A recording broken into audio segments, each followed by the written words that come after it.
good afternoon, and good evening to you wherever and whenever you are joining us.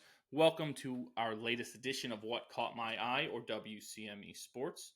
I am, as always, your host, the coach Nick Vesci. I'm joined by the boy Stephen Vesci. What up? And the man Stephen Comlo is having some power difficulties due to the snowstorm that is gripping the East Coast currently. So he is grappling with that while we are lucky enough to be able to be on the air with you. So sorry if you were looking for him. Before we get into our top catch this week and get started with our show, just a couple reminders about what we do here. We like to think of ourselves as the sports show for sports fans about sports. We like to focus mainly on what happens on the field of play, on the ice, on the court, and look at the competition aspect of it, because that's why we ultimately are fans of the sports, is the competition part and the playing of the sport itself. Think of us in little ways as like 90s, 2000s Sports Center, but in radio format, because as I've said before, we've been told we have faces fit for radio. Before we get into it, also make sure you follow us on all of our socials. That's on X, on Instagram, and on Facebook at WCME_sports. Our episodes, they drop every Wednesday at noon on Spotify, on YouTube, and new for season 2 on iHeartRadio. And be on the lookout for our content-specific shows run by some of our favorite experts coming out soon. I think our first one just got published, depending on when you're listening to this, by the great Doug Howard for WCME Basketball. So if you get a chance, check that out. That's also on our channel on YouTube, Spotify, and iHeart. Now, without further ado, our top catch this week is the Super Bowl. It's the biggest game of the year. How could it not be, right? Even if the game is the worst game ever, it's still the top catch, right? And this game was close to getting to the worst game ever. It still wasn't, by the way. But if you didn't see it, or you only tuned in for the halftime show, which shame on you, because it's the best part is the game.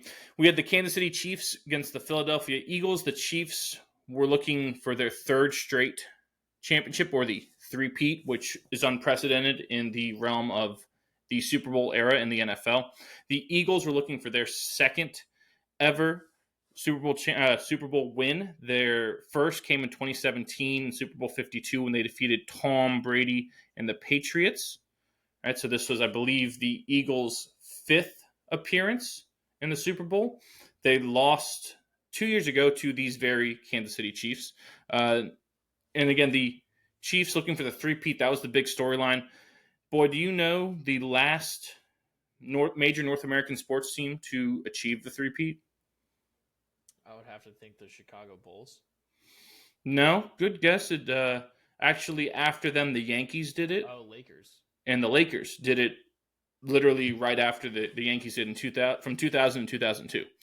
So we haven't had a three-peat in any. That was the last time. That's the last one. Hockey, basketball, football, baseball. No one has three-peated since then.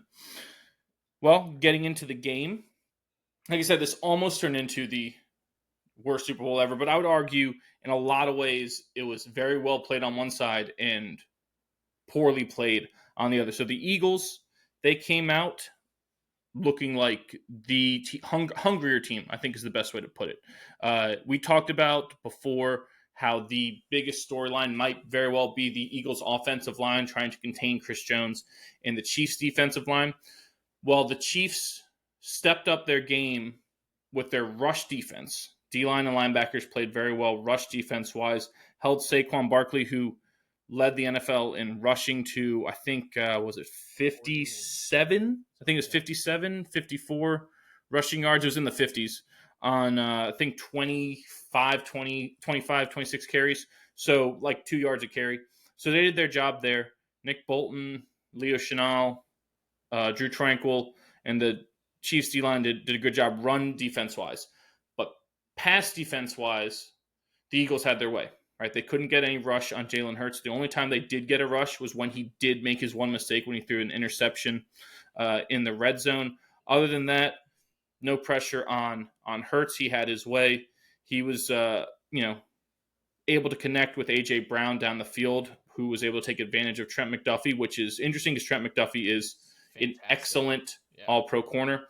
And basically they were able to ride that offensive approach coupled with poor offense on Kansas City's part or great defense on Philly's part, whichever way you want to look at it. I probably would lean great defense. They were able to lean on that to the tune of, what did it get, 34-0? Is that what we got to, 40-6? Yeah, I believe that was 34-0 after that Devonta Smith touchdown. Yeah, so we had 34-0, I think, in the first half. That was at the end of the third quarter. In the third quarter, towards the end of the third quarter. First half, I want to say the Chiefs had one first down, and I mean, total 14. I believe they had 14 total yards or something like that. Yeah, something crazy in the first half. Just dominant. I'd lean more towards better defense. At one point, the Eagles, like after the first half, the Eagles had more points than they had yards. Mm-hmm. Than the Chiefs had yards. Yes, that's pretty amazing.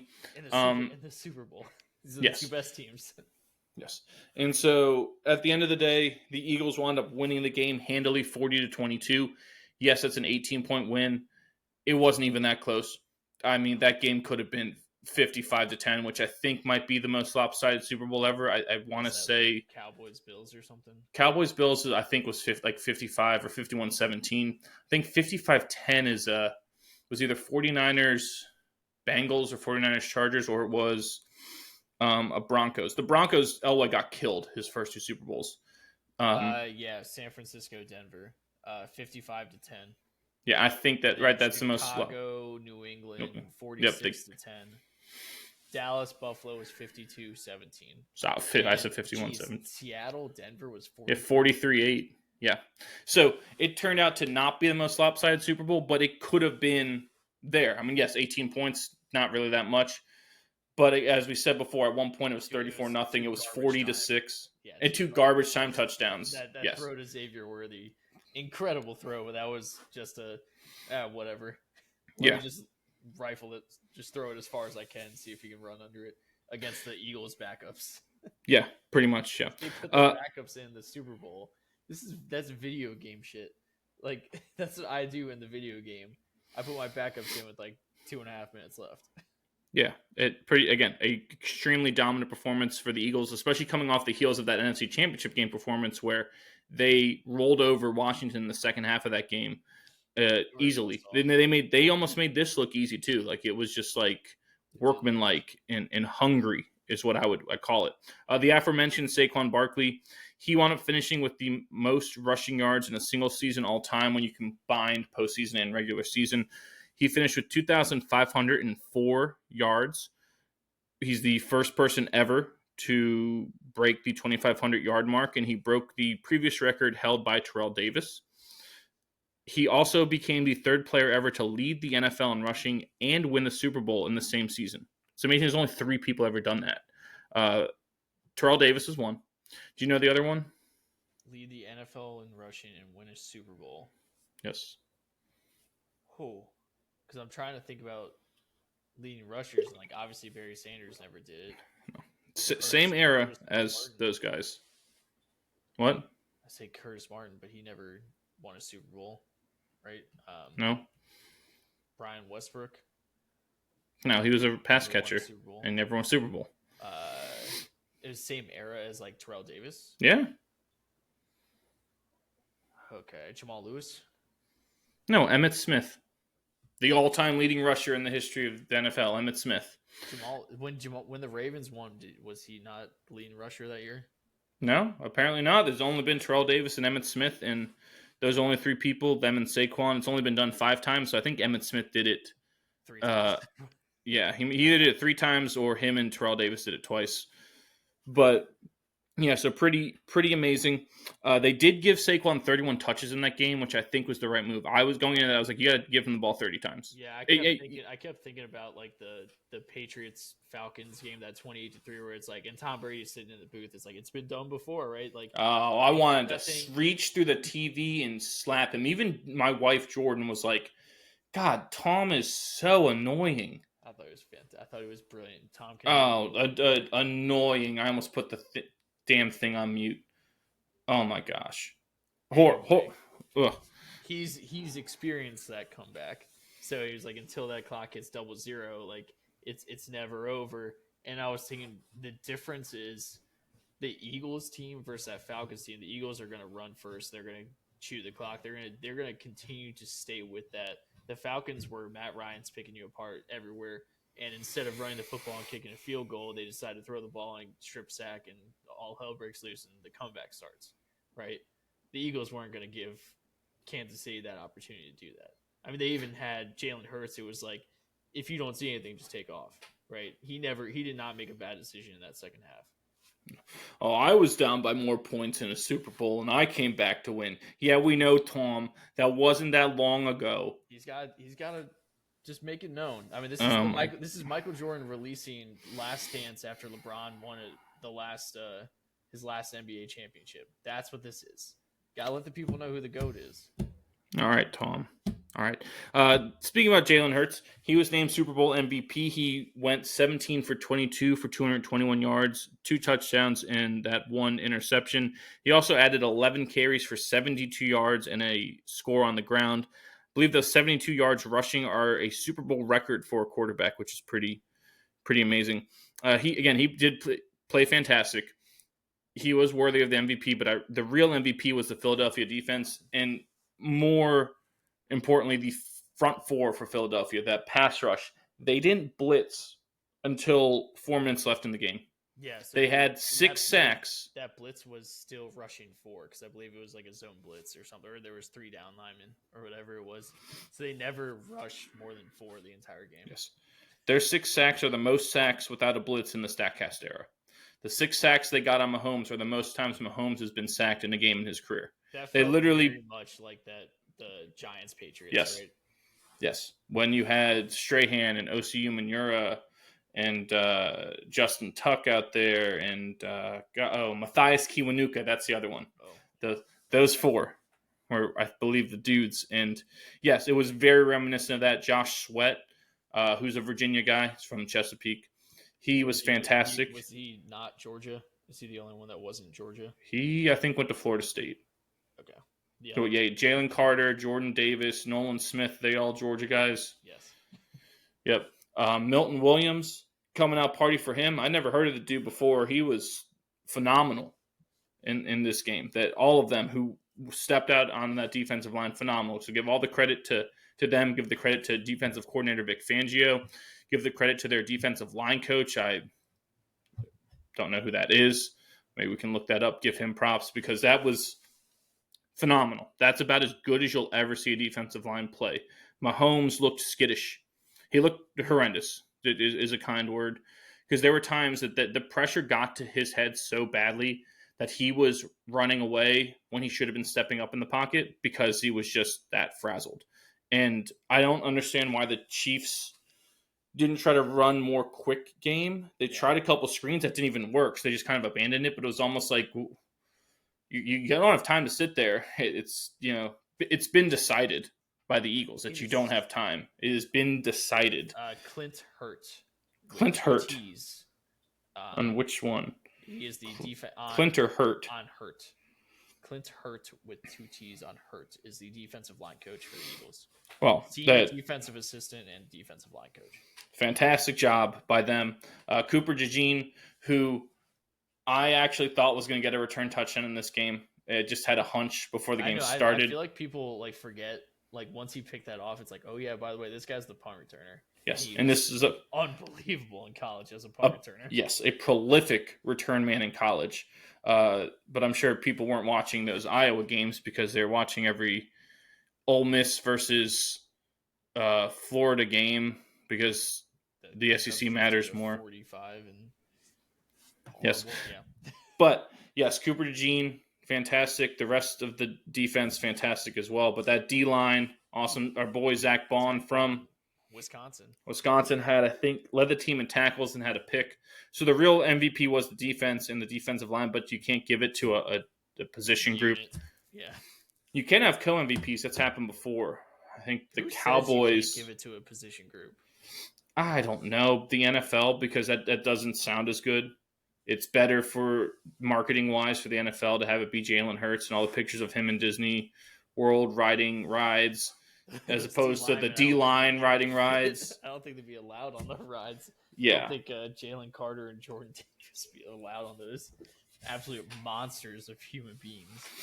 Yeah, so it's probably more of that because again, those co-MVPs was back in the 60s or 70s with the Cowboys, so it's just nature of the beast. Who was that? Was that like Staubach?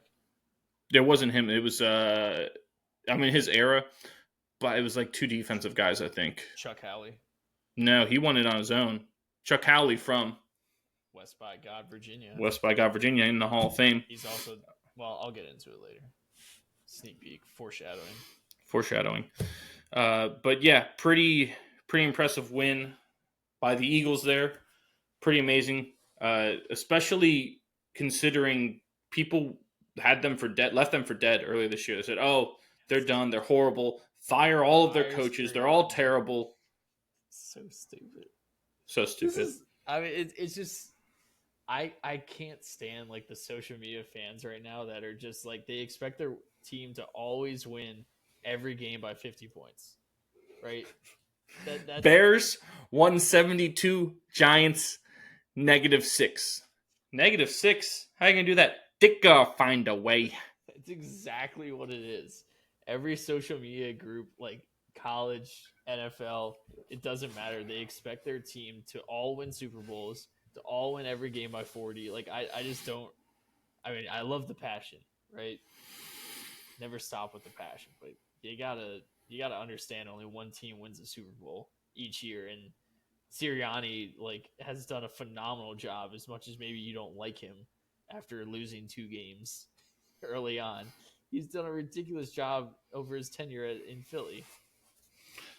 Yeah, I mean he's the Super Bowl twice. Only Eagles coach to ever take Philly to the Super Bowl more than once. Even the great Andy Reid, who he was coaching against in this game, didn't even do that with the Eagles. And he had some uber talented teams in Philly as well. So, yeah, Sirianni doesn't get enough credit. I think, whatever reason, he's just a target. It's like that with every team. Like the Bills when they lost, like it was fire McDermott. Like how are you this dense? Like the Bills were nothing before him and before Josh Allen. Like what are we talking about? Like the guy on the other side of the field, Mahomes, is going to cause a lot of really good quarterbacks and a lot of really good teams to never win Super Bowls or to never get to a Super Bowl. It's the same thing that Brady did. I mean, think about how many times, what was it? It was Brady, Manning, and Roethlisberger for like 20 years.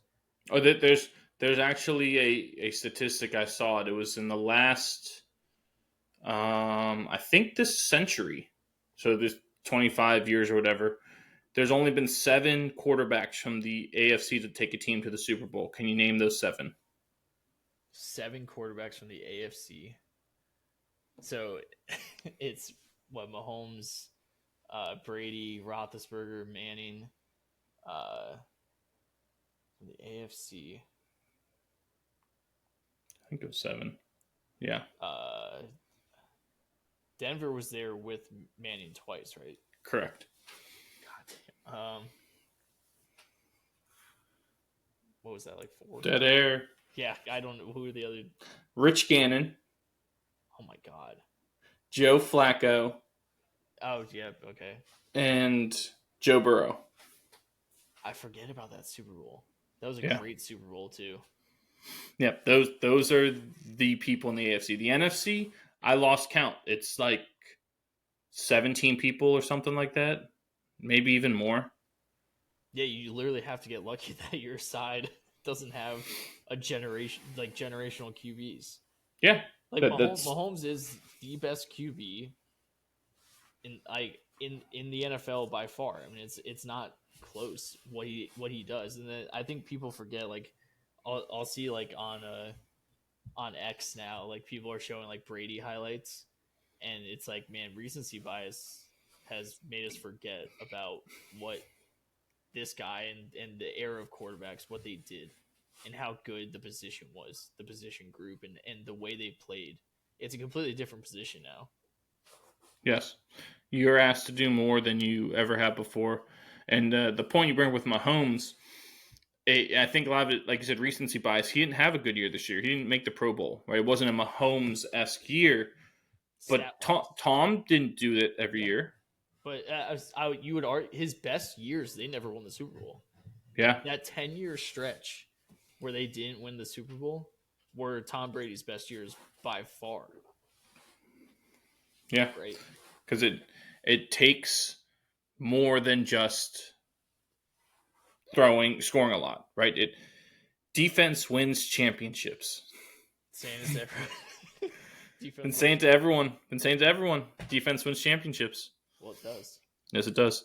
Anything else from the superb owl before we move on?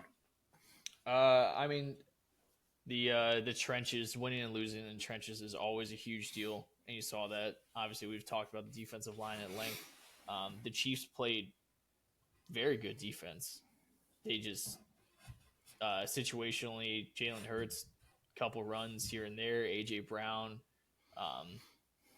just an incredible win by Philly and just a dominant performance that I would have never bet against the Chiefs, even no matter how good the other team was. It's just one of those things with Mahomes, you just never bet against them, because we thought San Francisco the year before, we thought Philly the year before that, but it was good for Philly for winning that. I think everyone loved the Chiefs for winning Super Bowls and having us stop thinking about the Patriots dynasty. And we all hated the Patriots dynasty, and now it's flipped again. We all hate the Chiefs because they're winning. But yeah, I mean, it's familiarity breeds contempt, and literally every other commercial that you've been watching for the last 2 years is some player on the Chiefs, namely Mahomes and Kelce. Every news story from the NFL is Mahomes and Kelce. Yeah. Right. So it's that. I think that's more than the winning. It's the fatigue of that. It's not so much the winning. I would have loved to see a three-peat, because again, we just said never happened before. We would have witnessed something that generations before us never got to see, right? And that, heck, we may never see in our lifetime. We had a chance at history, but man, did it feel like you didn't want them to win. And I don't buy the Chiefs getting calls and stuff like that. Like, you can run statistics all you want. That's just kind of a lazy man's argument, I think, in terms of why people hate them, because again, Tom and them got those calls, but Tom and them got the vitriol because of that familiarity, and they also got it because of like the scandals, like the Deflategate. And so the Chiefs, that was the scandal that we could come up with, was that, because you already had the familiarity that could breed that contempt that people were feeling towards them. But I mean, game wise, like I said, it was a beatdown. An only 18-point win. It doesn't tell the story. The Chiefs' offensive line, which I would argue is the second best offensive line in the league, behind the Philadelphia Eagles, they got worked. And I think you had Joe Thuney at a left tackle. He's not a left tackle. He's a left guard. Right, so he's playing out of position. He is an all-pro at left guard, but you're asking him to do almost too much. And he had been great in the playoffs so far doing it, but it was almost like it caught up to him eventually. Like, eventually it was going to get exposed, and it did. Super Bowl Sunday. More surprising was some of the other linemen, like Trey Smith, right guard, got smoked. And he's a, Pro Bowl, all-pro caliber right guard.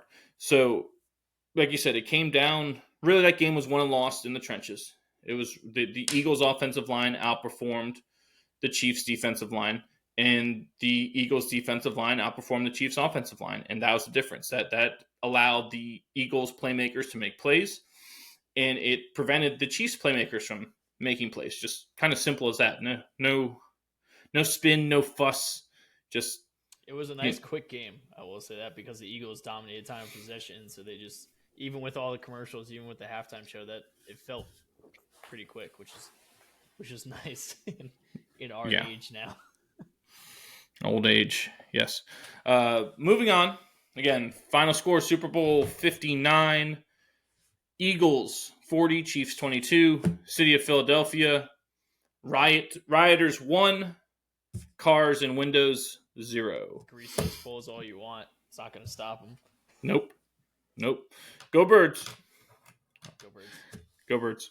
Moving on to golf. Now, we're going to go with golf for our next thing this week, because we had the Waste Management Phoenix Open, or the WM, as they like to call it sometimes, which is the rowdiest party in golf. It is, like, I want to say, the most attended sporting event in the country when you count the number of people that attend all 4 days combined.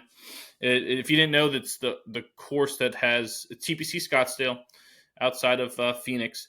It has hole number 16 as a par 3, but they've turned it into a stadium, like literally stands surrounding the entire hole, and you can be loud and, obnoxious and crazy, and it's awesome, right? That's the big draw. But there's many other holes now that they have seating and a lot of people going to those holes now, because it used to be just the 16th, but now it's like, well, I just want to get in. It's a party. Let's go. If you didn't see, earlier on Friday of this week, Emiliano Grillo hit a hole-in-one on that 16th hole, slam dunked it, as in no bounce, right in. But it was interesting. It went right in, but it circled the drain. So he toilet bowled it into the hole, which is kind of crazy. I don't know if I've seen that before. But that place, of course, the place goes wild. It's awesome. That's why you go. That's why you watch, right? He did not win, though. All right.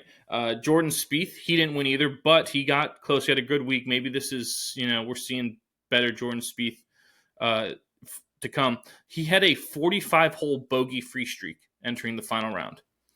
He hadn't made a bogey in 45 straight holes. He extended that streak to 48 before hole number 4 in the final round. He didn't win because Thomas Dietrich of Belgium ran away with it. I forgot how many shots he wound up winning by. It was like 6 or 7, I think. Yeah, that 16th, he put one within like a foot. Yeah, and it was like, you got some stones there. I mean, I know he was up by like 4 at that point, I think. But the other guys were playing hot. Daniel Berger was playing hot. Yeah, and Berger, did he par that or bogey it? I think he bogeyed that. And then Dietrich birdied. And it was it's over. Yeah, Dietrich became the 3rd European to win the WM and the first since Jesper Parnevik in 1998. Jesper. Yes, he's the one with the hat. Remember the bill that went up like this? Jesper Parnevik. I gotta look. He's the one who introduced Tiger to his first wife. Oh, what a I did not. You didn't know that's Jesper Parnevik? Can you pull a picture up of Jesper for the people, please? Yes, Jesper. It's awesome. Jesper. There it is. Yes. How ridiculous is that? What a hat. What is this guy doing? You don't remember him? No, I don't remember him at all. Oh, you missed out. You're missing out on key pieces of life here. Pants. He was a trip, man. But yeah, he was the last European to win this event. That is just pretty wild. Dietrich also became the first Belgian to ever win on the PGA Tour, which is kind of interesting. And again, Belgium not known for many things besides chocolate and waffles, and being neutral. But first Belgian to win on the PGA Tour, I thought was pretty good. Anything else I missed from the WM that you saw? No, I just love the 16th hole and the hole-in-ones and just everybody chucking beers. Oh yeah, the run on. It's just there's nothing like it in golf. It's always like a lot of fun to see it and happening on like Super Bowl Sunday too to do it. It's such a cool like way to lead up because I don't know about you, but I'm not watching any pregame shows for the Super Bowl. It's too much now. Ridiculous. Yes. There's 30 of them and they're all like 8 hours long. Like, why am I doing that? Just turn on the Waste Management, watch that up to 6 o'clock, and then you can watch 20, 30 minutes of your pregame show leading up to the national anthem. Yeah, no, you're right. It is the perfect way to kill that day before the big game. Elsewhere in the golfing world, Live Golf kicked off their 4th season, I think this is. A little bit louder. Yes. In Riyadh, in Saudi Arabia. And they played under the lights at night. The course lined with lights. They played at night there. So it was live here kind of like normal time for us to watch. I think when they were playing, it was like 8:30 or so. I think they would have finished their round like 10:30, 11 at clock at night local time there in Riyadh. So pretty cool to see that. Adrian Maronk of Poland, he held off John Rahm and Sebastian Munoz for a wire-to-wire win, finishing at minus 17. Rahm's Legion 13 also claimed a wire-to-wire win in the team competition with a dominant score to par minus 50. The next closest team was Ripper GC, that's Cam Smith's team, at minus 39. So Legion 13 was the best team last year. They started off that way this year. They have your boy Tyrrell Hatton. Love Tyrrell. It's John Rahm, Tyrrell Hatton, Tom McKibben, who, if you don't know Tom McKibben, he's an up-and-coming young Northern Irish golfer. Really good player on the European Tour or the DP World Tour before. He played really well this week. Caleb Surratt, who left college to join LIV, played really well. So they're looking like a juggernaut again. But Maronk of Cleeks GC, he claimed his first victory on the LIV Golf Tour in their first event of 2025. Then we had the Founders Cup, which was the LPGA event, I believe in Bradenton, Florida, I think is where they were playing. But Yealimi No, she claimed her first LPGA Tour victory in her 111th career start. No didn't make a bogey in the whole tournament after her final hole on Friday. So she played the weekend bogey-free to win, which is pretty amazing. Getting your first win that way with a loaded field as well, because the Founders Cup is like, it's there to celebrate the women who founded the LPGA Tour. So, luminaries galore kind of come out for that. And for her to claim that her first one, again, in a loaded field, holding off the likes of your Lydia Ko's of the world, pretty impressive for No there. She made a 111th start, but she's like 23 years old, like 23 or 24. So she's been on the tour for like 6 years. Yeah, I was about to ask, how many starts do you usually get a year? Well, I mean, when I was looking at her age, I was like, man, that means she's turned pro when she was like 17 years old. So yes, not that old to get your first win, but that's a lot of starts to go through, especially at that age, to show that perseverance to get to that. Thought pretty cool for her in that Founders Cup. Anything else golf wise before we move on? Nope. I don't think I have anything. All right, that's going to take us to some college basketball. I'd start with our men's. All right, this Saturday, like I said before, it's always been kind of loaded. There are a couple games on Friday and Thursday that were pretty good, but Saturday is always the big day. So I think I will start in the Big Ten. Right, tied at 70 apiece with time running down between the visiting number 18 Maryland Terrapins and Ohio State. The Buckeyes' Bruce Thornton banked in the game-winning step-back three with less than 8 seconds to play to give Ohio State the 73-70 upset win over the Terps. Thornton finished the contest with a game-high 31 points. That was wild. I was watching that and just Bank slammed it right in. It's like, you cannot believe it. Only in college it felt like. Yeah, that was a huge win for Ohio State. A team that was, at that point, was firmly on the bubble, I believe. Yes. I mean, that is a massive win for them in a very stacked or very deep Big Ten, if you will. I saw a Big Ten, I think 8 teams, something around there, or 10 teams. It's something ridiculous. With the it's probably like 10, and SEC is probably like 13, 14. I think the SEC was 13, Big Ten 10, and Big 12 8. And what, the ACC 1? 2? 3 to 4. I didn't even think the ACC had that many schools. Oh man, I'm just watching Javon Small just get picked with 57 seconds left, and West Virginia is up 1. Not good. I got split screen happening right now trying to watch this WVU game. That's dedication. It's a big game for both BYU and West Virginia. This is a big game, and West Virginia's best player just turned the ball over with 57 seconds left. BYU's got 1-1. So yeah, I'm trying to watch this. This is West Virginia basketball last year was irrelevant, so I didn't get this type of stuff. Right now, you're dealing with that with UVA. They have a team? I thought they got rid of their team. When Tony Bennett retired, I thought they said, okay, our basketball program's done. We'll just cut the basketball program. Look, just cut it. Yeah, we'll put that money into our sports that win championships like swimming and baseball and lacrosse. They're going to call flagrant for like grabbing this guy on a fast break, aren't they? It's such a garbage call.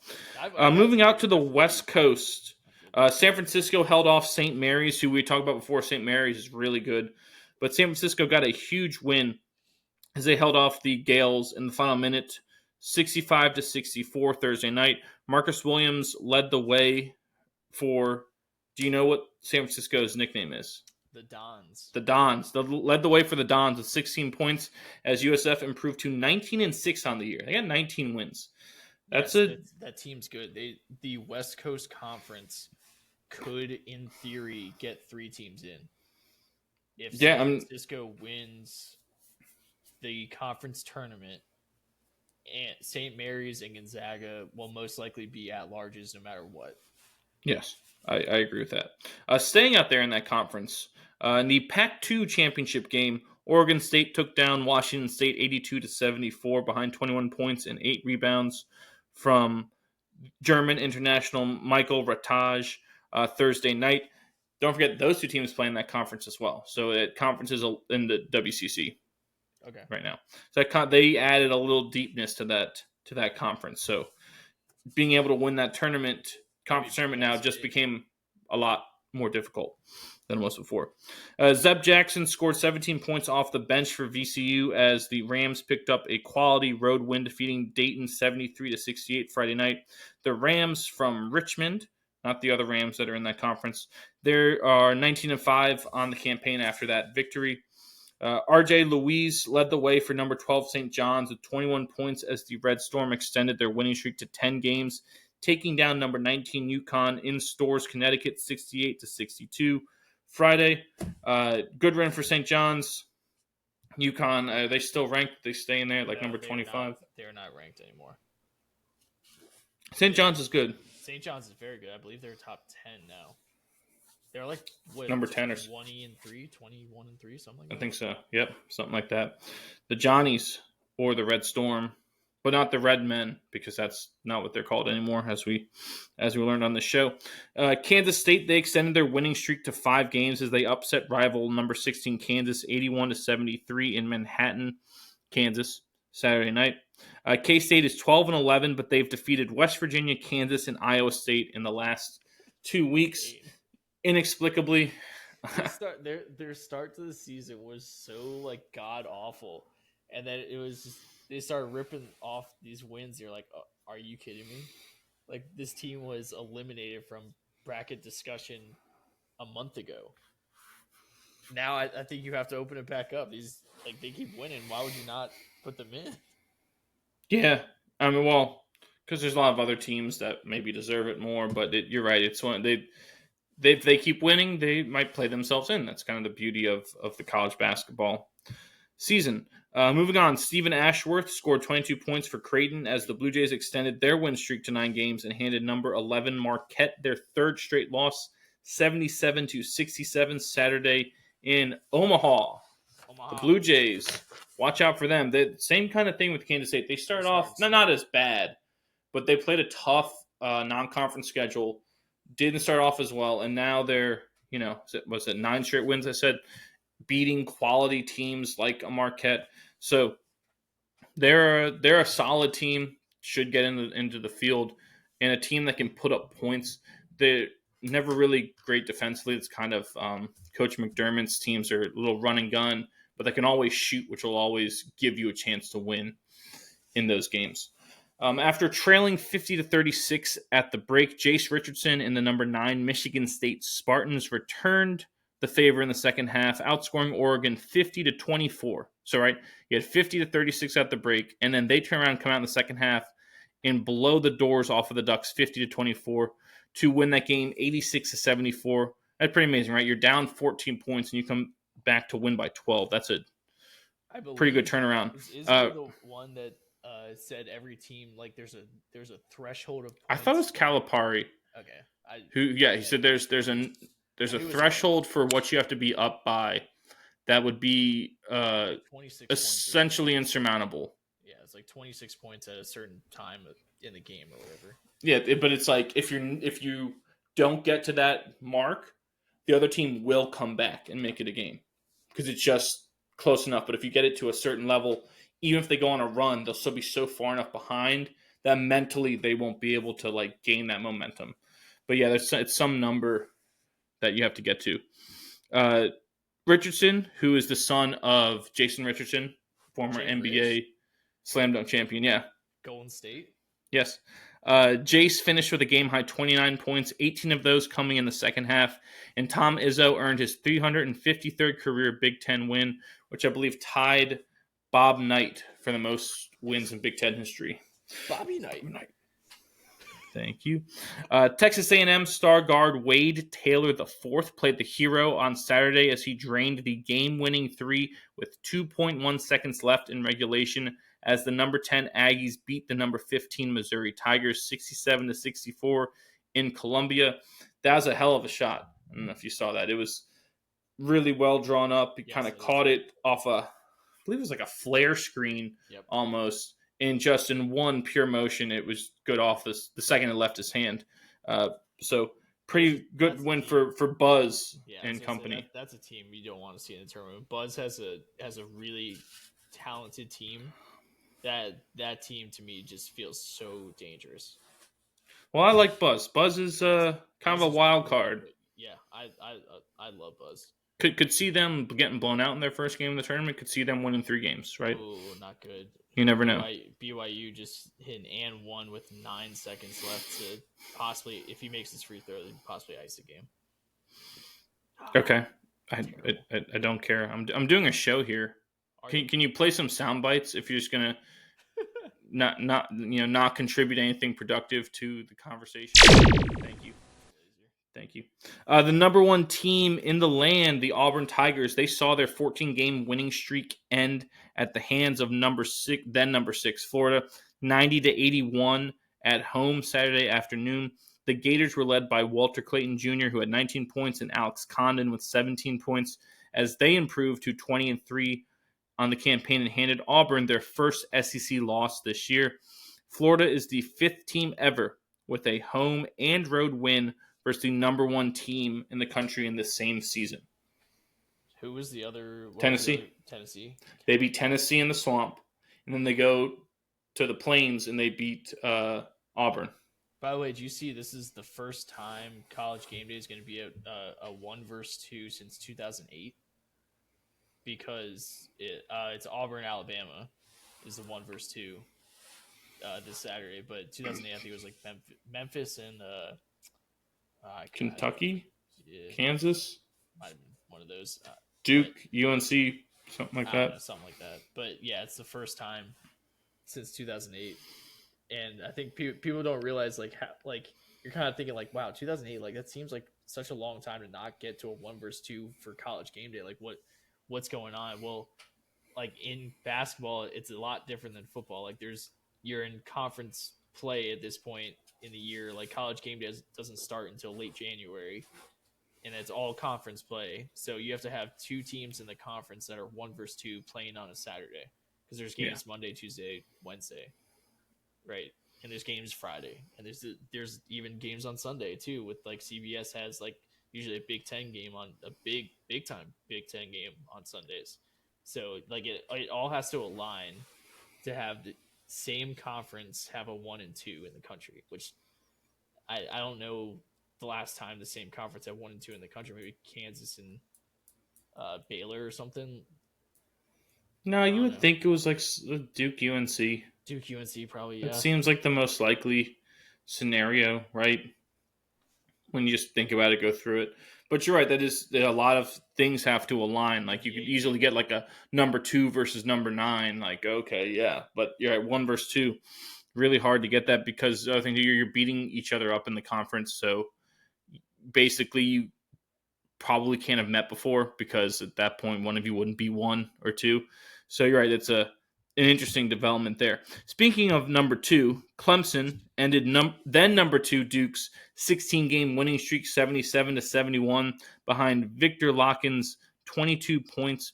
Clemson has won 5 straight games versus AP top 5 teams, and 5 of their last 7 games at home versus Duke. I absolutely love the way that Clemson team's built. Don't be surprised if that's the other ACC team that makes a run. Duke and Clemson will make a run in the tournament. Well, they made a run last year, right? They got to the Elite Eight. Yeah, they look. I mean, it's basically essentially the same team that's back. Shefflin is awesome. Their goon got talented. Like Shefflin is the do-it-all glue guy. That I mean, they ate up Cooper Flagg, but now like Shefflin is able to score. He's situationally fantastic. He's much smarter than he was last year, especially fouling wise. He was awesome. They destroyed Cooper Flagg until the last like 3 minutes of that game, and then the floor got him. Yeah, and then the perspiration monster got him. Let's wipe it right here, but not right there where the water is, and whoo, like a Mickey Mouse. He's a cartoon. Done that like 3 times this year in late game situations. Maybe when he gets his shoe deal at the next level, they'll build some moisture wicking thing into his shoes so that he doesn't sweat as much in his feet. Maybe he's got like clammy feet. Well, maybe I'd have to see what the other ones that seep through. Like the other situations were where he slipped. But where he slipped on the floor is also where teams like come out for the timeout and they sit on the floor. And apparently they were saying that like, I guess because of the sold out crowd or whatever was going on in Clemson, that it was like crazy hot in that stadium.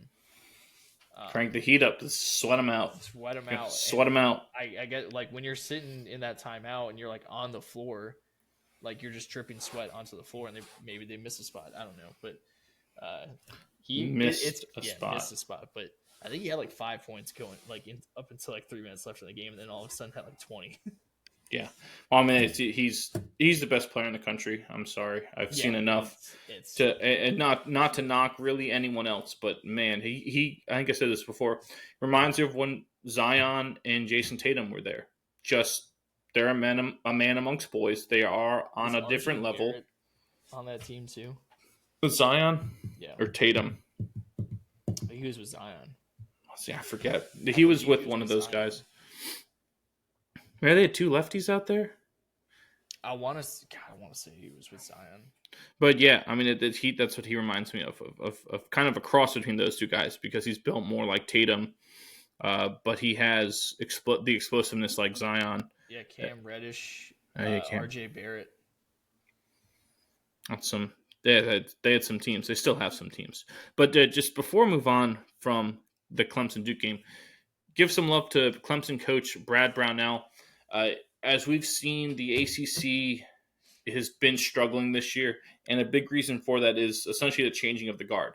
You've had all of these coaches either age out or kind of get forced out by NIL and all that crap. I mean, the list is Coach K, Roy Williams, Tony Bennett, Leonard Hamilton just said that he's done after this year. Jim Larinaga, Jim Boeheim, right? Yeah. And don't forget Mike Bray at Notre Dame, who is a fantastic Hall of Fame level coach, right?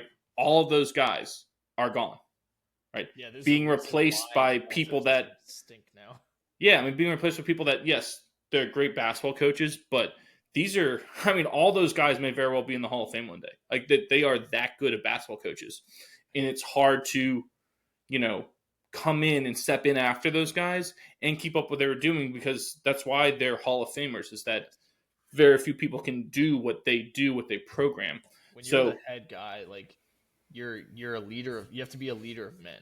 Like you can say all the correct things with like, here's how my philosophy works, like, or whatever. And here we're continuing Tony Bennett's philosophy. We're doing this, we're going to open up to score a little bit more points or whatever. But at the end of the day, like, if your team's just a fraction different, a fraction off from what those coaches had, that's how you lose games. And it's amazing to see it. Like, you have the same players. Yes, and then Brad Brownell is now When Leonard Hamilton retires at the end of this year, I think he'll be the longest tenured ACC coach out there, and he's still almost. It's just like he's hitting his stride. This is the best Clemson's ever looked under him, and kudos on him. He's bringing up the conference, helping them when looks like they're struggling. Right. Moving on, some small school stuff. New Zealander Aniwaniwa Tate Jones. I think I said that right. Aniwaniwa Tate Jones had 22 points, 8 rebounds, and 8 assists to lead UC San Diego, the Tritons, over UC Irvine, who are what? Anteaters. Anteaters, thank you. 85-67 in Irvine Saturday evening. The Anteaters had the nation's longest active winning streak at 22, with their last loss coming in February of 23 to the very same UC San Diego Tritons. So, kind of good stuff there. Both teams, I think, are at 20 wins. So, that's why I highlighted it. I think they're both 20-4. So, they're both good teams. Watching it, though, I don't know if I saw that much. But 20-4 is no slouch. I don't care if you play in the Big West or, the Big Ten. Number 3, Alabama, who you just said is now number 2. They hung on after almost blowing a huge second-half lead to defeat Arkansas in Fayetteville 85-81 Saturday night and improved to 20-3 on the season. It really felt like they were going to let that slip away, and the crowd and everything was going to lead the Hogs. Yeah. Ooh, Y'all don't even know he was a virgin until he's 28, and now roll Tide. Thank you. Woo! Woo! Woo! And now they play, like you said, number 1 Auburn, the Iron Bowl of basketball for all the marbles. It's hilarious that basketball is the SEC basketball is so good. Like the Iron Bowl is 1 versus 2, one of the biggest rivalries in all of college sports. And really, college football is all we think about with Alabama and Auburn. And now it's possibly the best matchup of the season, basketball season. I don't give a piss about nothing but the Tide. Yes. Love it. Number 20, Arizona, they moved into a tie for first place in the Big 12. Yeah, they're in the Big 12 now. Spoiler alert. With an 82-73 win over number 13, Texas Tech in Tucson Saturday night. 5 Wildcats had 14 or more points, so very balanced scoring attack for Tommy Lloyd's team down there. They're a sneaky team because they're a team that is I think they moved up a few spots, right? So they're about like number 15, 16, 17, something like that. But they're only there because they had some struggles early in this. Yeah, bad start, right? Kind of in that Creighton boat. And eventually with the length of the college basketball season and the fact that you don't have other external factors like weather and an oblong football, that the cream will eventually rise to the top. And that's kind of what I think you're seeing here with Arizona once they entered Big 12 play. They have, Caleb Love was on that UNC team that went to title run, right? Or went deep? I think so. He had a very sanctimonious exit from Chapel Hill. There was something there where he saw the writing on the wall, though. But think about that UNC team stinks. Now Arizona, very good. Yeah, I don't know. There's something there going on where he wanted out, and he's found a home. He seems to enjoy it more there. Anything else men's basketball-wise before we move into some women's b-ball? That shirt you're wearing, the University of Virginia Cavaliers, they had Tony Bennett night. They did. They won. And they did. They actually won. They played really well against Georgia Tech, who was coming off beating a formerly ranked Louisville team. And Tony Bennett night, they raised his name and everything up into the rafters. Obviously, he doesn't have a number to retire, but he is the greatest coach in UVA basketball history by a fair margin. He should be a Hall of Famer, even though he was head coach at schools for only about 20 years, about there, when he combined Washington State and UVA.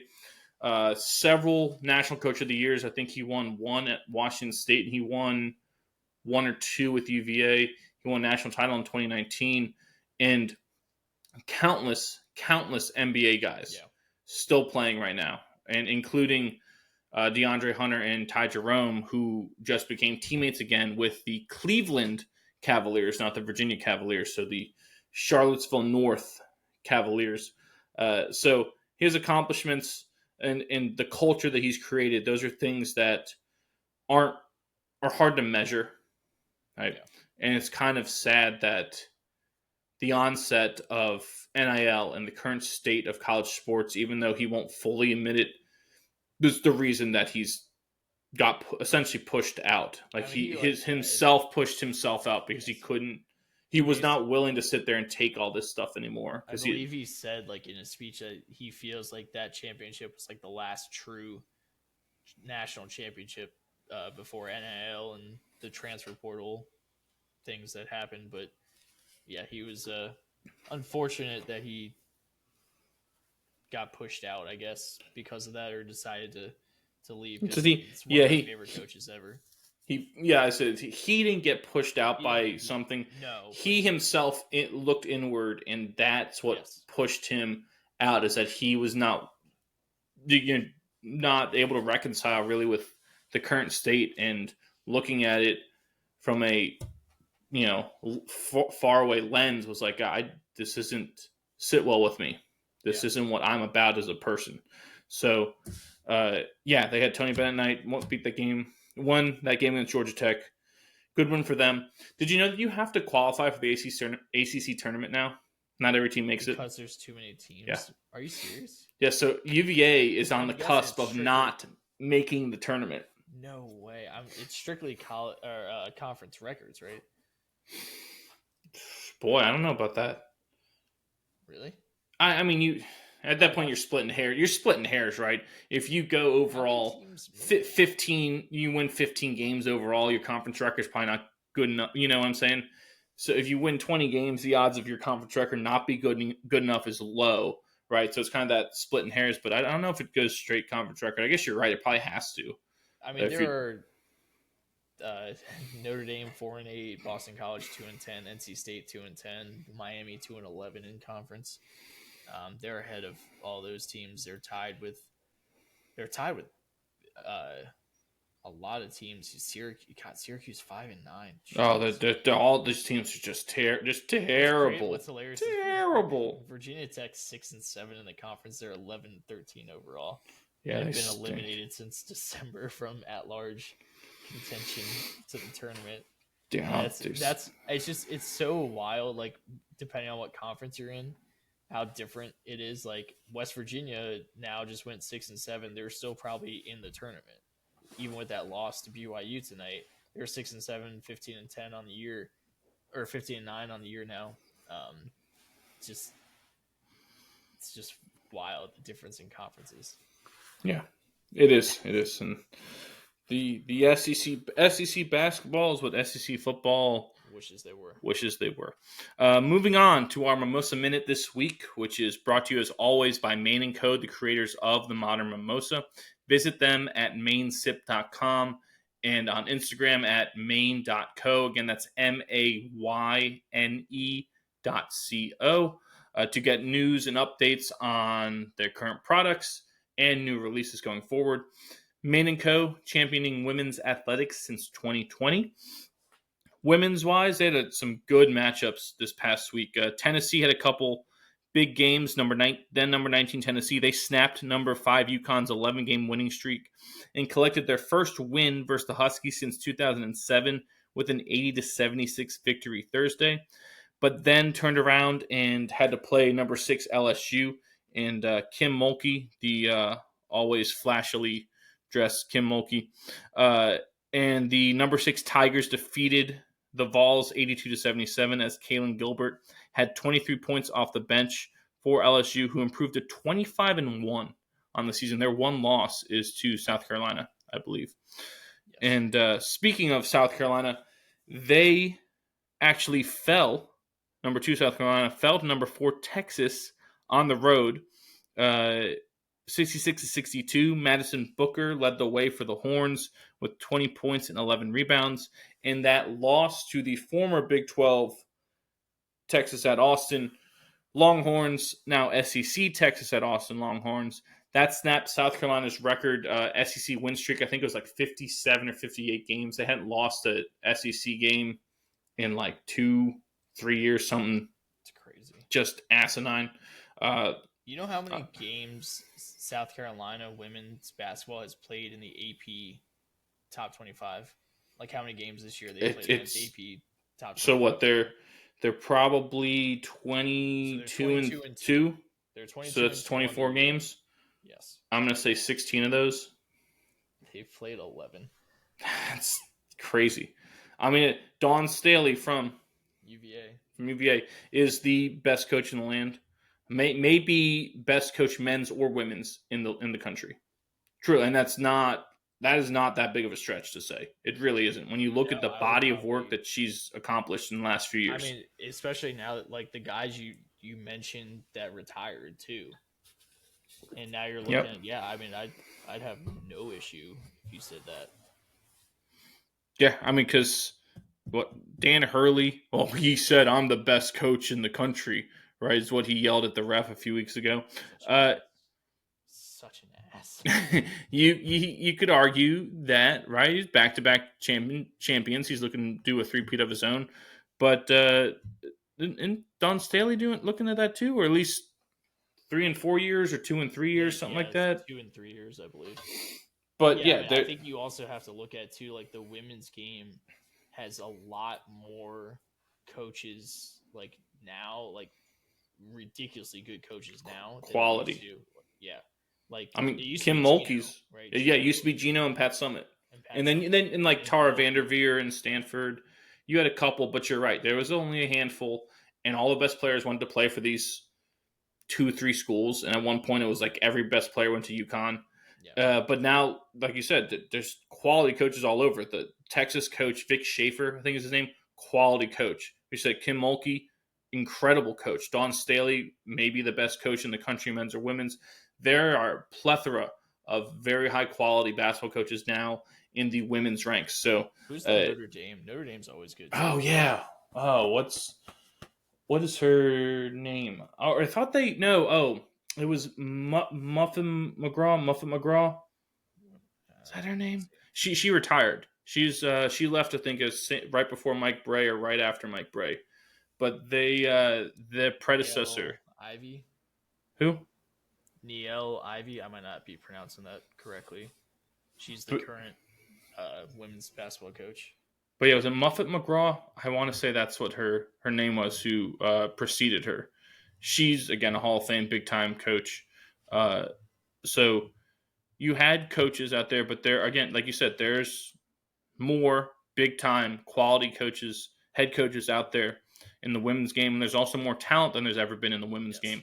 So you're seeing, it used to be the top couple teams would play these loaded schedules. So like UConn's always played a loaded schedule like South Carolina is, right? South Carolina, yep. And UConn would still just stomp everyone because, them playing the number 10 team in the country was like, the gap. Yeah.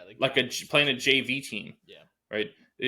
But now that gap isn't there. That's why you can see, right, a number 19 Tennessee beat a number 5 UConn. That used to be really, really rare before, and it's not. It used to be like UConn would win that game by 40. Yeah. So, yeah, pretty good stuff coming out of the women's sector there.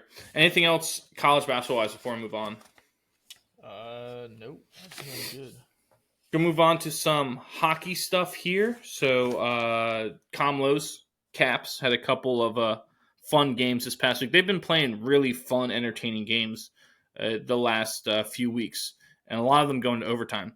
But Alexander Ovechkin, the great 8, he scored for the 4th straight game in Washington's 4-3 win over Philadelphia on Thursday.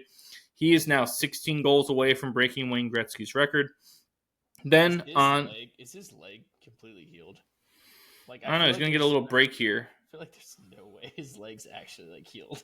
Probably not. He's probably playing on a broken leg. Yeah. I mean, what? Oh, who was it? I saw this thing. I forget it was a guy that you would know the name, but he took a high stick to the face and just it shattered his face, then his jaw and his teeth and everything. and they got to sew him back up, right? Like fix his lip. They sewed a piece of his tooth into like his lip, like chin, and they didn't find out till they did an MRI or a scan after the game. Like, what is that? Oh shit, that's his tooth.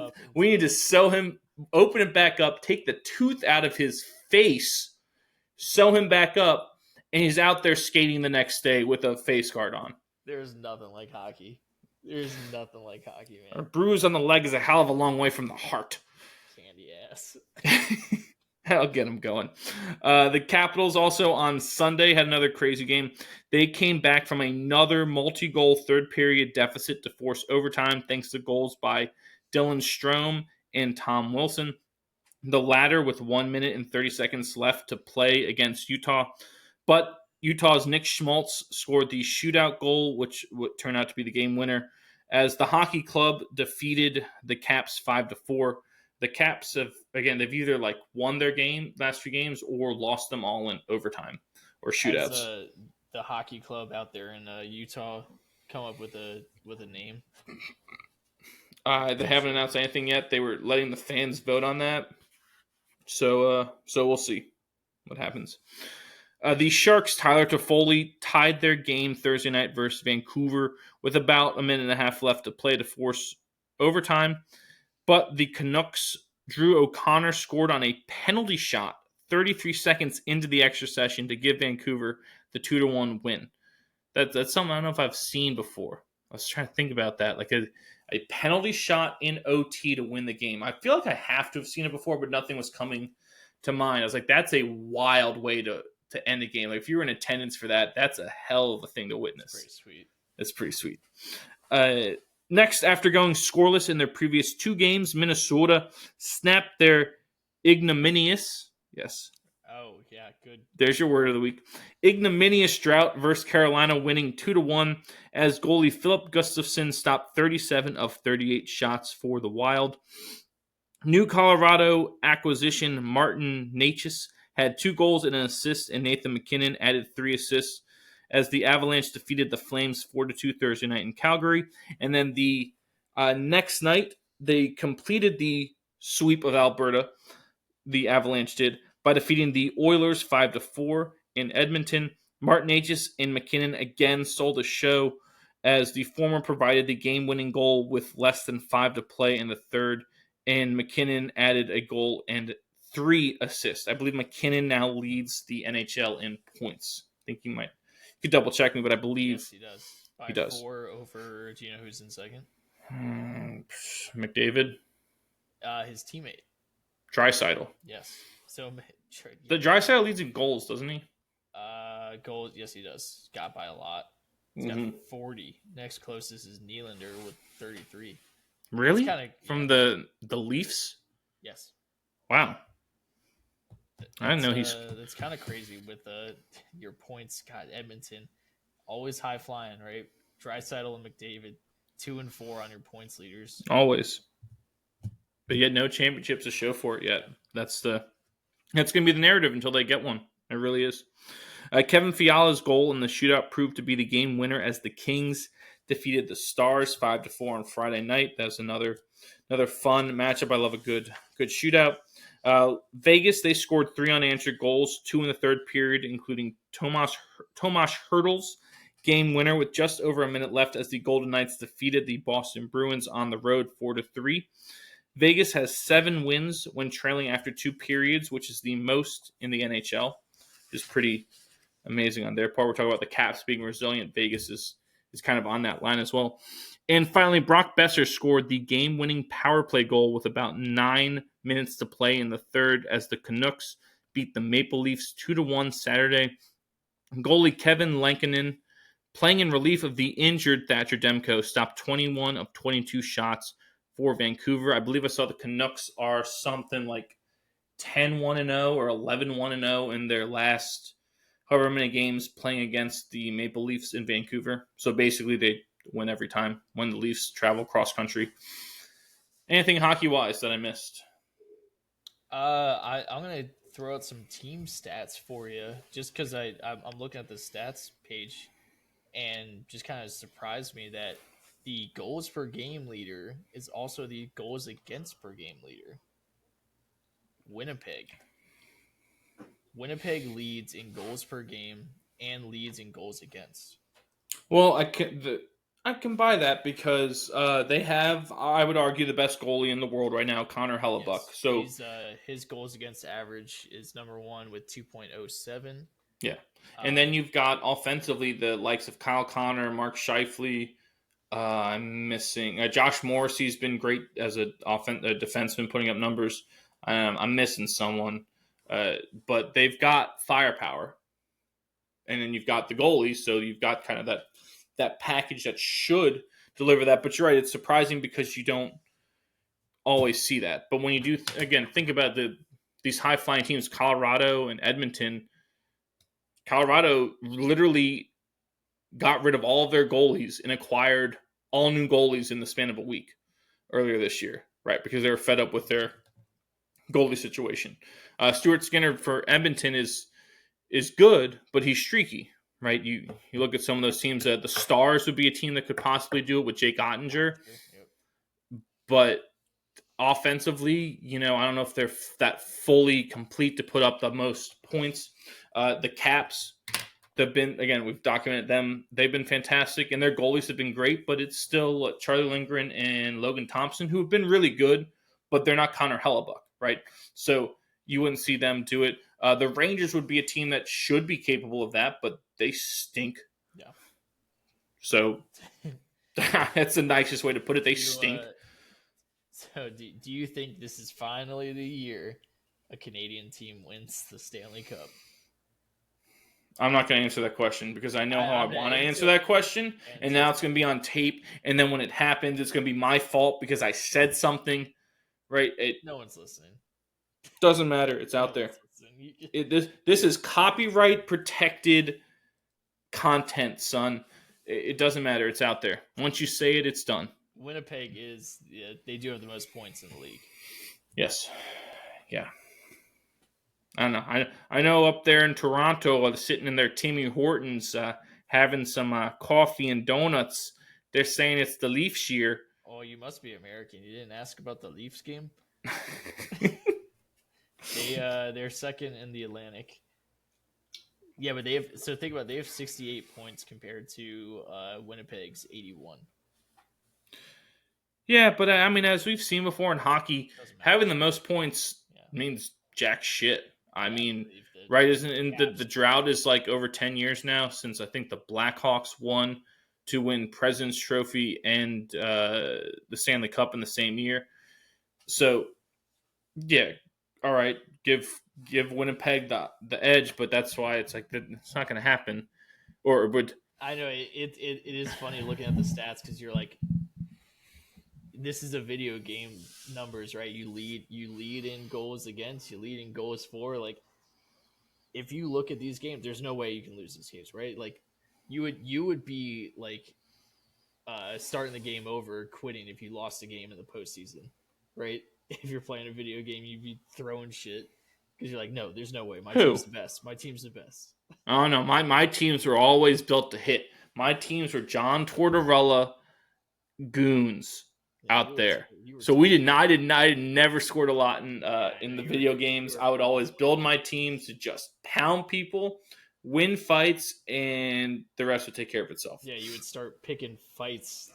You were down 5-0. Spam the button. Fight me. Just make it annoying as hell until someone left. Yeah. Until someone quit the game.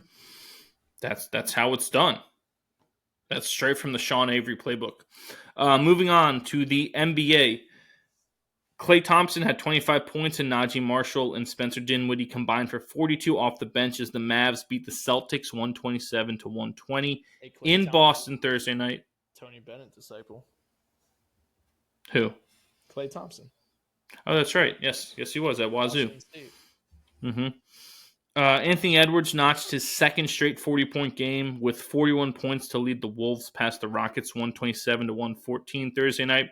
Edwards has been kind of on a heater scoring-wise, but the Wolves, I don't say that they haven't won every game that he's been on this year, but they are starting to look a little better as of late. They looked like they were trying to get their footing earlier on, and now they're starting to look a little better. LeBron, he had 42 points, 17 rebounds, and 8 assists as the Lakers almost blew a 26-point lead to Golden State in a 120-112 victory Thursday. LA has won a lot of games, right? They're on here several times. Again, was the next night, I think, or Saturday night. They were playing without LeBron or Luka. He hadn't made his Lakers debut yet. And they ran that win streak to 5 as they beat the Pacers 124-117 behind Austin Reeves' career-high 45 points. Austin Reeves, an undrafted kid out of Oklahoma, 45 points, right? Against the Pacers. The Pacers are good. They're a playoff team. They're a good. In the East, they're one of the better teams, right? In the West, well, I don't know what they'd be, but they're a good team, and to put that up against them is amazing. Reeves is the youngest Laker with 40 points, 5 assists, and 5 rebounds in a game since Kobe Bryant in 2005. That's a nuts stat. Last thing Lakers-wise, in his first game with the Lakers, Luka Doncic, by the way, spoiler alert, he had 14 points, 5 rebounds, and 4 assists in 24 minutes of action as LA routed the hapless Utah Jazz 132-113. The Lakers had 11 different players score in that game, like a video game. And that ran their win streak to 6 games. They have won 12 of their last 14 games. They're playing as well as any team in the sport at this moment, and they just got maybe arguably better. That's most people would say that. I still am not 100% sold when you just look at roster construction. You lost your only big man, but they got better in terms of building for the future and stability wise. Having Luka, right, paired with an aging LeBron. Maybe JJ Redick's a pretty good coach. That too. Right? It is kind of wild too that they like their first pick in the draft, Connect, who, God, I loved watching him in Tennessee. And you're thinking like this guy's gonna be great in the pros, like he's gonna be filling right away. Like they loved him in the offseason when they got him. Now they're trying to trade him, or I guess trade deadline passed, but they're trying to get rid of him. Well, no, they did trade him. They traded him to the Charlotte Hornets for, I believe, Mark Williams' his name from Duke. Oh, right, but it didn't go through. The trade got rescinded because when Williams showed up for his physical with LA, the Lakers did not pass him on the physical. Something came up. They won't say what it is. Something came up. They rescinded the trade and shipped Williams back to Charlotte, and then Connect, and I forget who the other guy they threw in with the trade. They had to bring them back to LA. So they literally said, see ya. Have a nice life over there in Charlotte. And then they had to come back. That's like Billy Bean getting rid of Jeremy Giambi and then Giambi showing back up. What a long flight, too, to get out there and do that. Yeah, you're right. It's not like they just went from LA to Sacramento and back. That went across the country. Oh, gosh. But yeah, that was a weird happenstance going on there. Moving on, all 5 Oklahoma City starters scored over 10 points, and the starters combined for 109 points as the Thunder defeated the Grizzlies 125-112 in a matchup of the 2 best teams in the West at that time.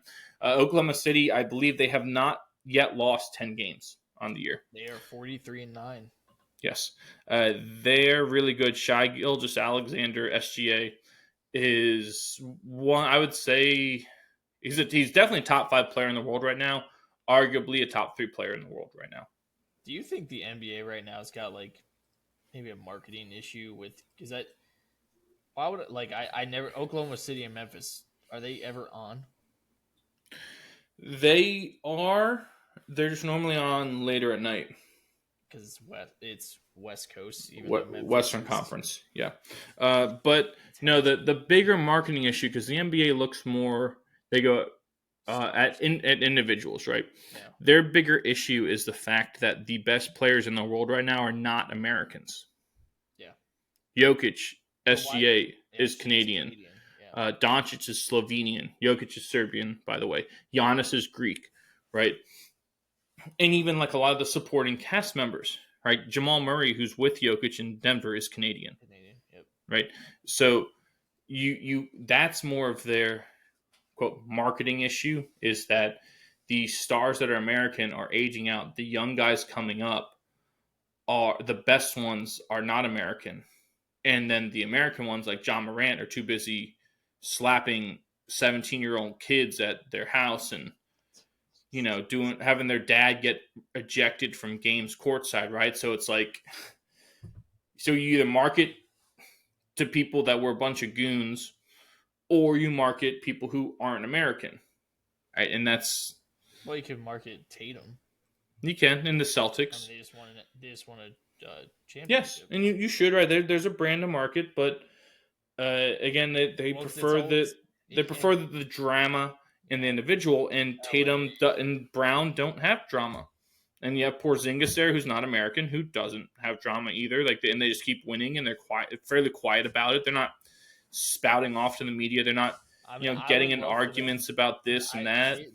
They to me have I don't know if it's necessarily a viewership issue, but the people watching the games are kind of like, these games just stink. Like, why am I watching the NBA? The NBA is just not good anymore. It's more of the to showcase the teams that are good teams.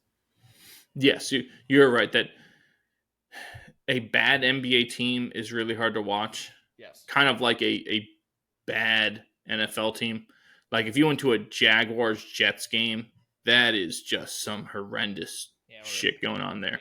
And that's kind of, the issue of the NBA is a Wizards against anyone game, doesn't matter, right, is just horrendous to watch. So you have that dichotomy of that, and then you turn on an OKC game or, pick your good teams, a Cleveland game, right? Two best teams in the sport of Boston game, and that's incredible basketball. I do buy your point there, right? Cleveland, Oklahoma City, Memphis, the Rockets, where the Rockets are a team that don't have like name guys. I would think about where those teams are, their markets, right? Minnesota, Cleveland, Oklahoma City, Memphis, Denver, right? The biggest market is Boston and New York, and LA, but like you're not showcasing the best teams of the season right now. But those teams get you're going to see more of the Warriors, of the Lakers, of the Knicks. Right. For whatever reason, they show the 76ers all the time. Correct. There's zero reason to watch them. They stink. They're awful. Right. They're worse than the Bulls. God. No, 76ers are garbage. They're terrible. Last one here. I thought was really cool. Sacramento's DeMar DeRozan hit the game-tying shot with 3.1 seconds left to send their game versus Dallas to overtime on Monday. And then in overtime, DeRozan sunk the game-winning floater with 2 seconds left in that extra session for a 129-128 Kings win over the Mavs. Thought that was pretty cool. That's something you don't see a lot, where the guy hits the tying shot with a couple seconds left and then the winning shot in OT. I mean, that's like a dream. Right. Anything else NBA-wise before we move on? Nope, I am good. All right.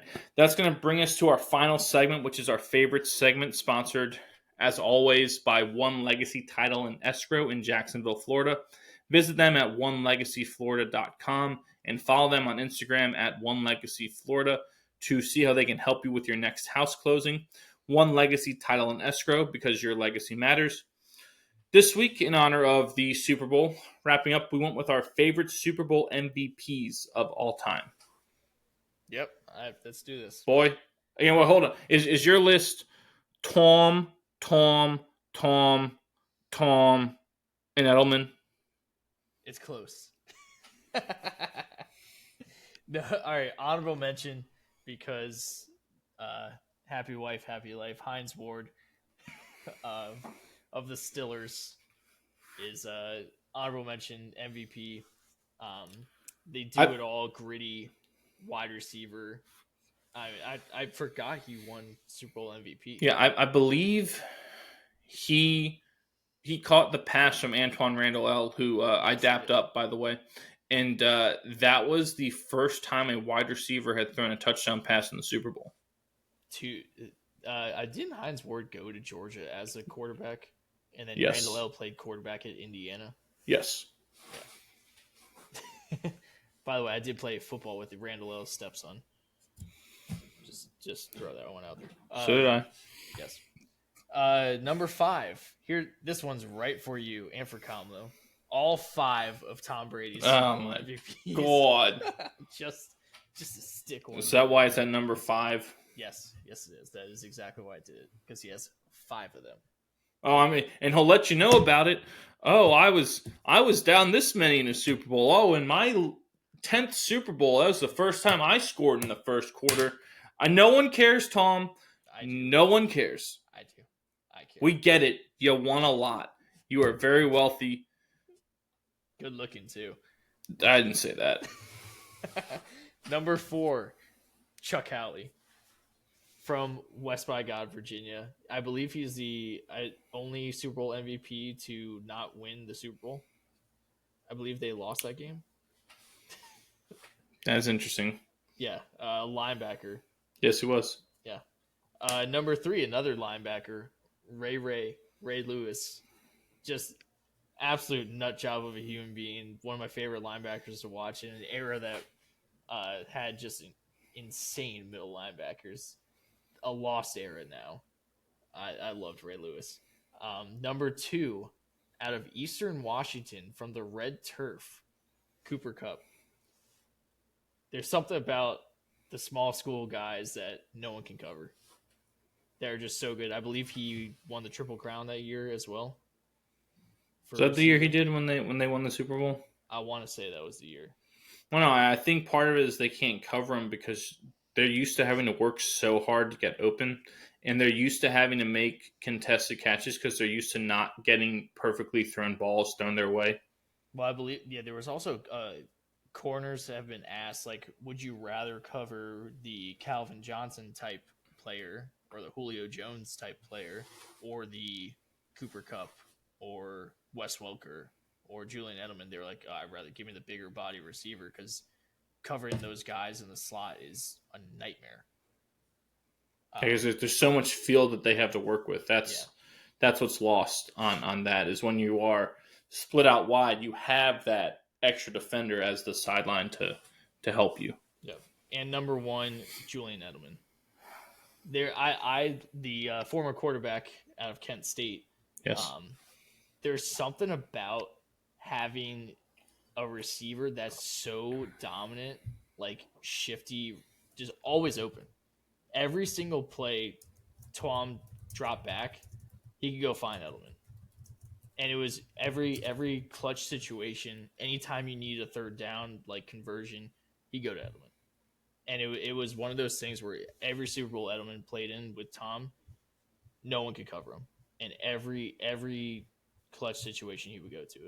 And it was just fascinating to watch. One of my all-time favorite football players, just a tough dude. And I believe he definitely, I'm going to say he definitely got concussed when he caught that pass against Seattle and then stumbled forward for another 10 yards and stayed in the game back before the concussion protocols were a thing. But I love Jules. Yeah, I like it. That's a good one. Going to end that on.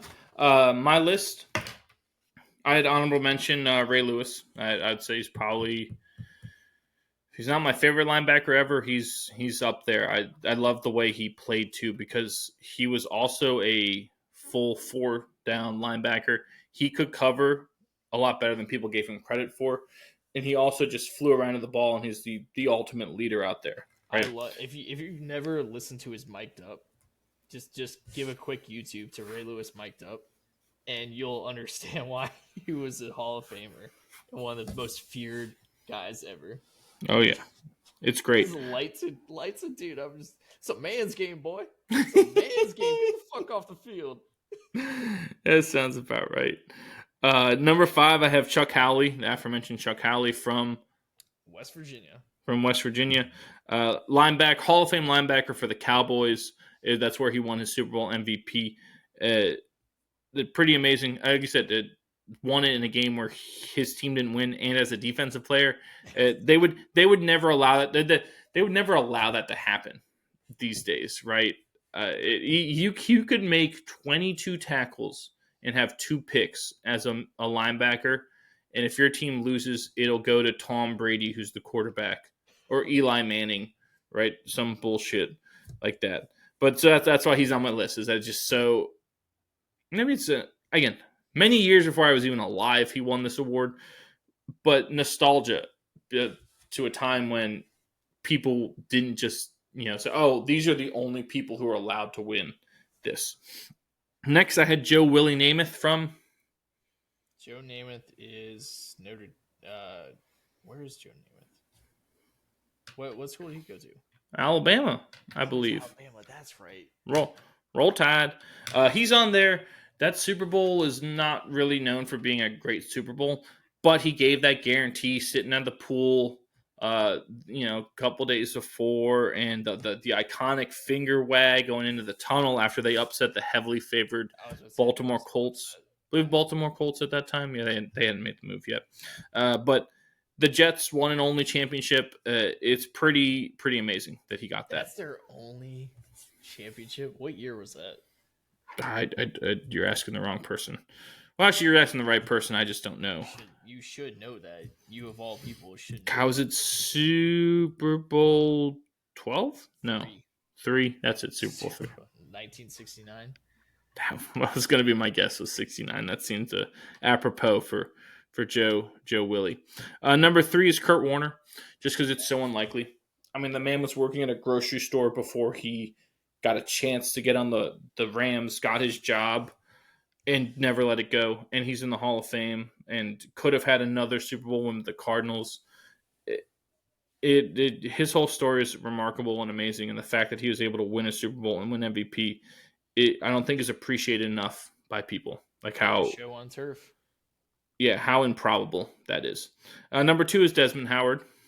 Yeah. He won MVP, I think it's Super Bowl 31, I want to say that was. No, maybe before that. But in that Packers-Patriots Super Bowl, he won MVP, had that kickoff return for a touchdown. Love me some Dez. He's awesome. And number 1 is Nick Foles. Yeah. Because, again, of how unlikely it is for him to be Super Bowl MVP. I mean, if you caught the, theme of my list, it is unlikeliness. And to me, that's, what makes it great. Like, Nick Foles wasn't even the starter in that year. Carson Wentz, I think, actually had a really good year. Carson Wentz was going to win the MVP. He was unreal that year. Like, he was at the point where he got hurt, he was by far the front runner for MVP. Yeah, and then you have Nick Foles come in and win that game against Tom. There's a statue, right? Is there? The Philly special statue, I believe, outside of the link. I mean, it's incredible that whole, again, the story about it. Nick Foles, a guy who he was in his second stint, I think, at Philly or something like that. This man has a statue outside the link. I mean, he delivered them their first championship. He beat Tom. Like, it's so, again, improbable for that to happen, for that run. So that's why Nick Foles. There it is. Oh, my gosh. All right, I was going to share my screen here. Yeah, there you go. Go ahead. Have at it. Because I wanted to, I don't know if you saw this graphic. All the schools that have an MVP, can we name someone? So here's Dez and Tom, that's right? Joe Namath, Bart Starr, I believe, go here. Hines Ward, we just said. Ward is Georgia, yep. Notre Dame is Montana. Texas Tech is Mahomes. USC, Marcus Allen. Ooh. I believe that, yes. Elway for Stanford and Jim Plunkett, I believe. Ole Miss is Eli. Yep. I'm Ray Lewis, right? Yep. Louisiana Tech, I know this one. Do you know that one? Terry Bradshaw. He wasn't the starter. It was the Duck Dynasty guy. Yes, it was. Originally was the starter at La Tech. Yes. Florida State. Did Warwick Dunn ever win it? No, that was Dexter Jackson. That's right, it was Who won that We're probably making this harder on ourselves. Florida State's probably in. It's probably a QB. Yeah. We'll come back to that. Purdue. Drew Brees. Drew Brees. Did he win? He won it, right? Yeah. Yeah. Arizona, Nick Foles. Yes. BYU, Steve Young. Cal, Aaron Rodgers. Delaware, Joe Flacco. Louisville. Oh. Well, they didn't win. Lamar Jackson hasn't won. No, it's not. It's not him. Oh gosh. It might be Dexter Jackson. Is that Dexter Jackson? I got to look that up. Kent State is Edelman. Schools, yeah. Kansas is John Riggins, I believe. Riggins was Kansas. Interesting. Yep. Grambling State is Doug Williams. Florida, Emmitt Smith. Okay. Maryland. Who is Maryland? Sack Lunch. No. That might have to come back. Navy is Staubach. Yeah. Tennessee is Peyton. Northern Iowa, Kurt Warner. Ohio State. It's kind of amazing. Some of these bigger schools, it's like you start thinking, like, who is the person that won it? Yeah. Ohio State's got to be. Is that like Santonio Holmes? Did he win MVP of that? Did he go to Ohio State? I think he did. Penn State. You're right. That one. Who would Penn State be? Cool. Who would Penn State be? Penn State. That's probably. Antonio Holmes was the Super Bowl MVP. Did he go to Ohio State? Looking. Yes, he did. Where did Deion Branch go? Did Deion Branch go to Louisville? Ooh, Deion Branch. Yeah, UCLA is Aikman. I believe went to UCLA. Branch. God, they give me just horrible stuff here. Yes, he did go to Louisville. Jones County Junior College and then Louisville. All right, there we go. That's the Deion Branch. That's Louisville one. UCLA, I believe Troy Aikman won MVP. This is that Texas A&M Commerce. Is that what that is? That is a hell of a pull if you know what that is. I think that's what that is. Which I don't know who that would be. This one here is Morehead State. That's Phil Simms. This is Mississippi Valley State, Jerry Rice. Tennessee State right here, I think, is Richard Dent from the Bears, if I'm not mistaken. That one, I have to double check me on. Texas A&M, Von Miller. Yes, he did win. Eastern Washington, Cooper Kupp. Yeah. WVU, Chuck Howley, like we said. Syracuse would be Larry Zonka, I believe. And then you have TCU and Washington State. Almost got that. I don't know, Washington State, TCU. Good. That was pretty good. So what, Maryland, Washington State, TCU, Florida State? Harvey Martin was Texas A&M Commerce. That's the logo, right? Yes, it is. Yeah. Lion Athletics. They are the Lions. You said A&M was Von Miller.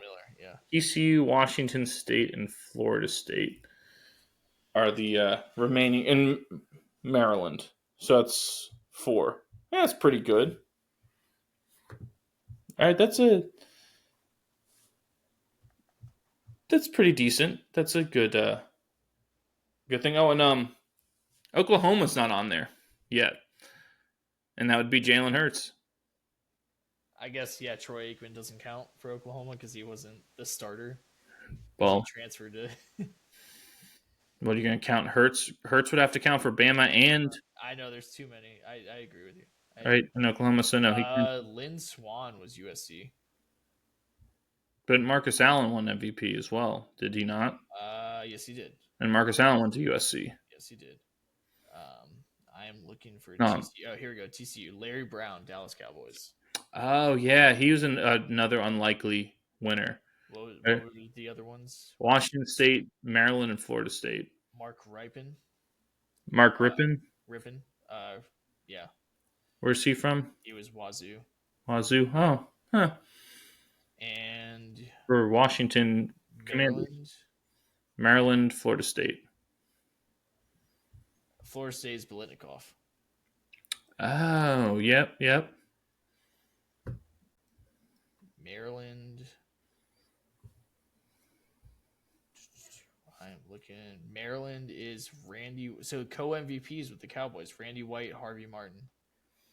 Maryland is Randy White. I think we did a pretty good job on that. That was pretty good.